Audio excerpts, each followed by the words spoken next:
logo que cheguei à Bahia para assumir como bispo diocesano da Barra, eu me encontrei com o fundador da Fundifram, o Padre Fred. E conversamos bastante. Muitas vezes nós sentávamos aí para ver como era a Fundifram.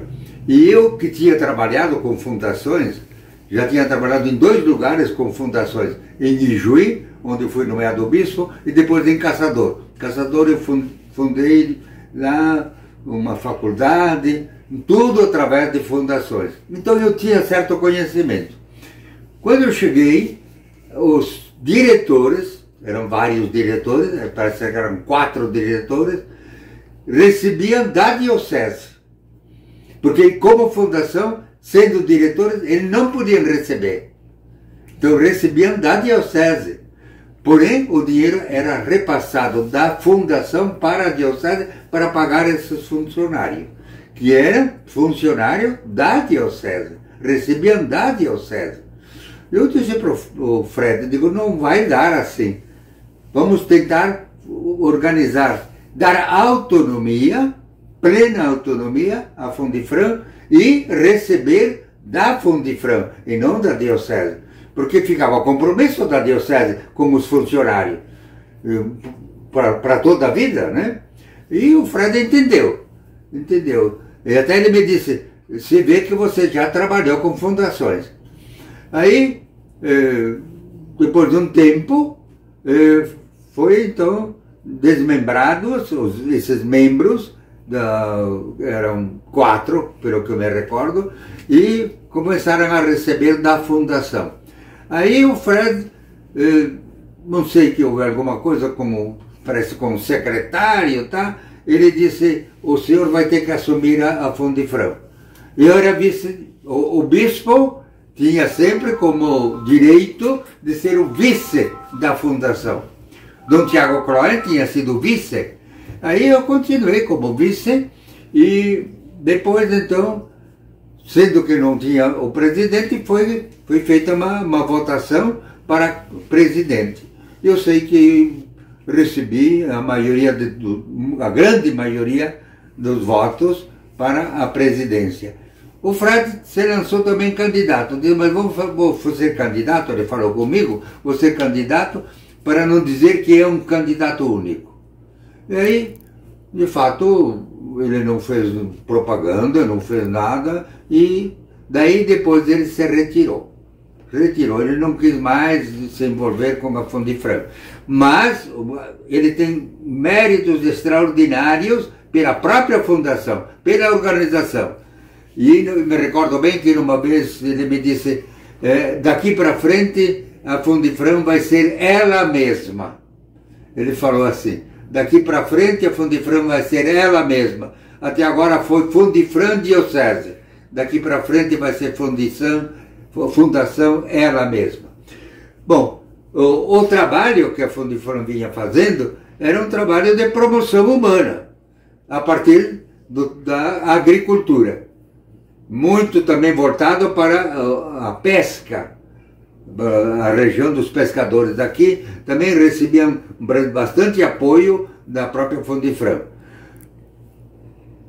Também a Fundifram foi uma defensora dos direitos dos agricultores, principalmente dos direitos dos agricultores poceiros. Naquela época, então houve grandes projetos de plantação de cana na região. E os que se aproveitaram desses projetos eram todos de fora. Eram do Rio, eram de Pernambuco, eram de Salvador, mas daqui ninguém. E esses viram os projetos como um meio de enriquecimento. Pouco interessava a eles a plantação de cana, tanto que não tem nada atualmente, acho. Nada. E eles recebiam o dinheiro e aplicavam uma partezinha na plantação de cana. E o resto eu não sei onde.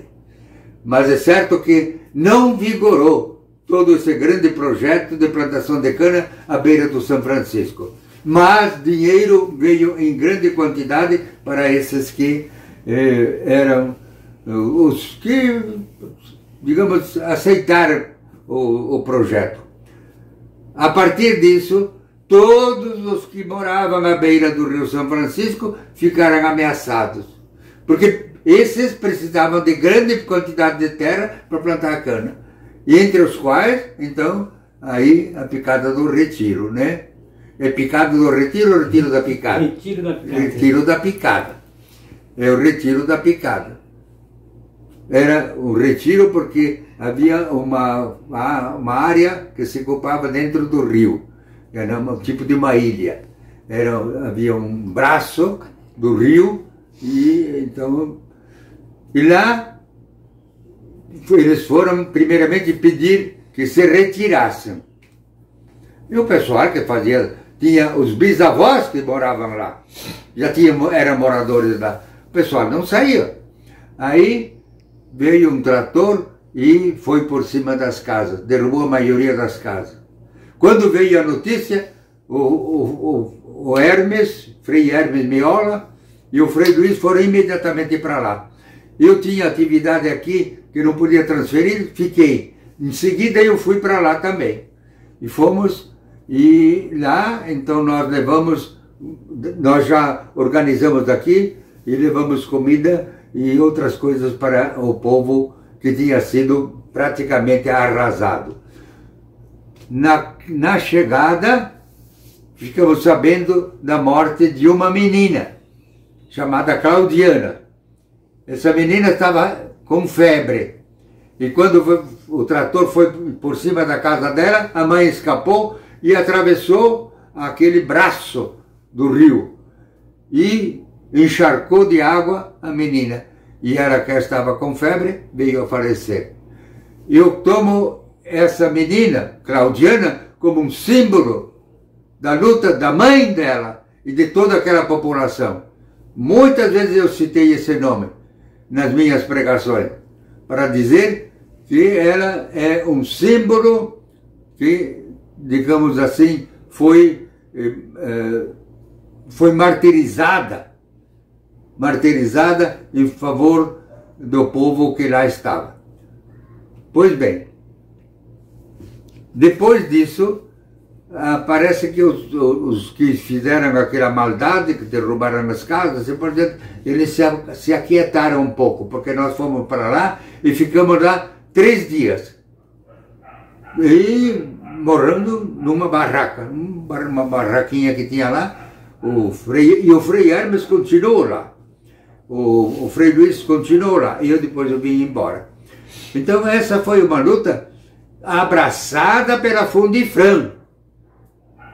Abraçada pela Fundifram e, de certa maneira, patrocinada também por ela. De resto, eu diria assim, a Fundifram foi uma sementeira de muitas ideias, de muitos projetos, de certa maneira, de muitos desafios também, que vinham da parte da agricultura familiar daquela época e da parte também da propriedade da terra. Propriedade através de, digamos assim, da posse da terra, que é também um direito legítimo, a posse da terra. E todos eles se diziam posseiros. Todos eles tinham a história de suas comunidades, em que o pai, o avô, o bisavô e antecedentes ainda eram moradores do lugar. Mas eles foram muito ameaçados por causa desses projetos de grande produção de cana, que nunca se realizaram. Nunca se realizaram. Não sei se... Eu gostaria que o senhor falasse um pouco, qual a sua mensagem que você daria para a Fundifram hoje, 50 anos de luta e resistência? 50 anos é uma história que faz história, que faz a verdadeira imagem de uma instituição que dura 50 anos, com todo o vigor que tem hoje. Ela certamente deve comemorar essa data. Comemorar, eu, pelo que estou sabendo, e soube assim indiretamente, mas tem muitas atividades ainda hoje, mais, digamos assim, mais precisas, mais localizadas, mais determinadas. Mas eu queria dizer, o espírito da Fonte Franco não é tanto, digamos, a atividade é porque eu não conheço, mas o espírito da Fonte Franco, de ser uma servidora dos trabalhadores rurais desta região, dos agricultores. Aqui a gente chama de lavradores, lá no sul a gente tudo é agricultor. Os lavradores, os pequenos proprietários, esses precisam de uma atenção toda especial, porque são eles que produzem o alimento, são eles que produzem o que nós temos na nossa mesa, não são as grandes propriedades. E nós devemos então guardar esse espírito. A Fonte Franco, com a qual eu me identifico, deve guardar esse espírito de serviço aos pequenos agricultores, aos pequenos lavradores desta região. E que Deus os abençoe muito e que possa continuar a fazer história para celebrá-la novamente daqui a 100 anos como uma vitória de um trabalho que merece toda a nossa atenção, todo o nosso apoio e gratidão também.